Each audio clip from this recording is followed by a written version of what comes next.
ሰላም ተኸታተልቲ ሞቃ ሚድያ እዚ ሞቃ ሚድያ እዩ ኣብ ናይ ሎሙዓንቲ ውዕሎ ማሕበራዊ ሚድያና ሓደ ዛዕባ ሒዝናልኩም ቀሪብና ኣለና ኣብ ፖለቲካዊ ጉዳይ ቀርኒ ኣፍሪካ መልኪቱ ክፍሊ ጉዳያት ወፃኢ ውድብ ሳልሳይ ወያነ ዝኾነ ሃይሉ ከበደ ዝሓፎ ጽሑፍ ናባኹም ክነብል ፎቲና ቻናልና ሼር ላይክ ሰብስክራይብ ብምግባር ቤተሰብ ይኹኑ ብዛዕባ ሁሉ ኩነታት ቀርኒ ኣፍሪካ እስቲ ሓደ ክልተ ንብል ኢሉ ዝጅምር ጽሑፍ ሃይሉ ከበደ ሓደ ሚኒስትሪ ጉዳያት ወፃኢ እስራኤል ኣብ ኢትዮጵያ ቀኒዩ ንእስራኤል ድማ ኣብ ሱዳን ዘሎ ናይ አልቡርሃን ጉጅለ ምስ እስላማውያን መኽረርትን ኢራንን ሓቢሩ ይሰርሕ ኣሎ እሞ ጣልቃ ትእትዎ ዝብል ፃውዒታት እናተገበረላ ይቐኒዩ ብብዙሓት ዓለም ለኸ ሚድያታት ድማ እዚ እናተወዘአ ጸኒሑ ክልተ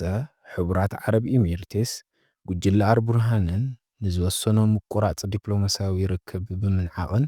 ናይ ፖርት ሱዳን ምምሕዳር ኢሉ ብምቁንጻብን ነቲ ጉጅለ አልቡርሃንን ውሳነታቱን ኣፍልጦ ከም ዘይሃቦ ኣፍሊጡ ኣሎ።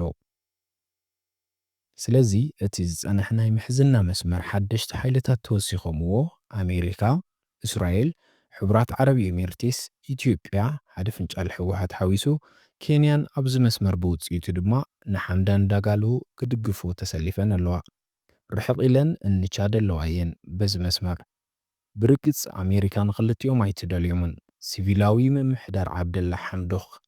ክምለስ እያ ትደሊ ንሓምዳን ዳጋሎ ጆኖሳይድ ፈጺሙ እዩ ኢላ ክሳዕ ምብያን ኸይዳ እያ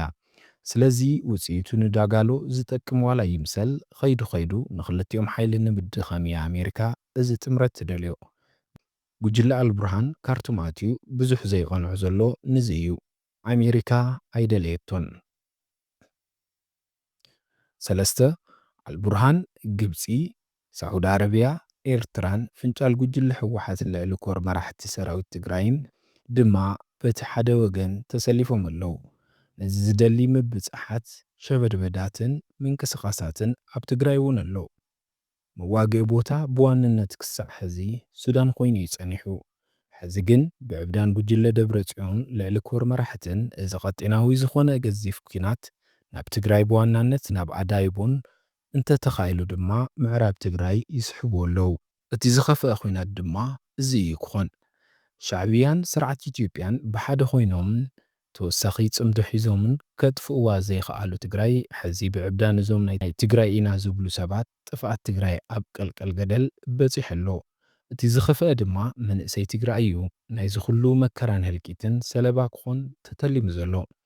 ካሊእ ሲትረፍ ምዕራብ ትግራይ ክምልስ ኢሉ ኣብ ካሊእ ሃገር ከይተረፈ ዝተወደበ መንእሰይና ቡሬ ባዳ ኾይዱ ላዕላውነት ኤርትራ ክሕሉ እዩ ተወሲኑሉ ዘሎ ከመይ ክምዕብል ክንከታተሎ ኢና ሻዕብያ እዚ ኩሉ እናገበረ ብድሕሪት ዲፕሎማስያዊ ስራሕቲ እውን ግን ጠጠው ኣይበለን ብዋናነት ምስ ኢትዮጵያ ሰላም ንምፍጣር ክሳዕ ነቶም ናይ ትግራይ ሰባት ኣኪቡ ኣሲሩ ንምርካብ ንድሕሪት ኣይብልን እዚ ናይ ዕብዳን ጉዕዞ ጠጠው ንምባል ዝተረፈና ውሕድ መዓልትታት እዩ ታደሰ ወረደ ነዚ ጠጠው ከብሎ ኣብ ዝኽእሉላ ዓቕሚ ድሌትን ኩነታትን ዘሎ ይመስለንን ሕድሕድ ትግራዋይ ነዚ ዝመጽእ ዘሎ ኣርማጌዶን ጠጠው ምባል ነቶም መራሕቲ ሰራዊትና ባህልትን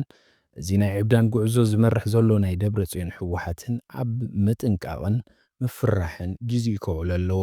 ክልምን እየ ዝብል እውን መሰል እዩ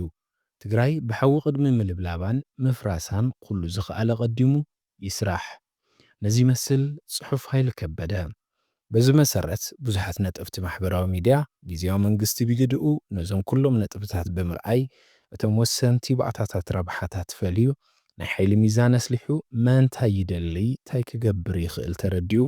ናይ ሴናርዮ ትንተና ብምግባር መጻኢ ትግራይ ብሩህ ንምግባር ክሰርሑ ከም ዘለዎም መልእኽቶም እናሕለፉ እዮም ንሎሚ ዝሓዝናልኩም ኣብ ማሕበራዊ ሚድያ ሞቃ ነዚ መስል ነይሩ ብኻሊእ ዛዕባ ክሳብ ንረኸብ ሰላም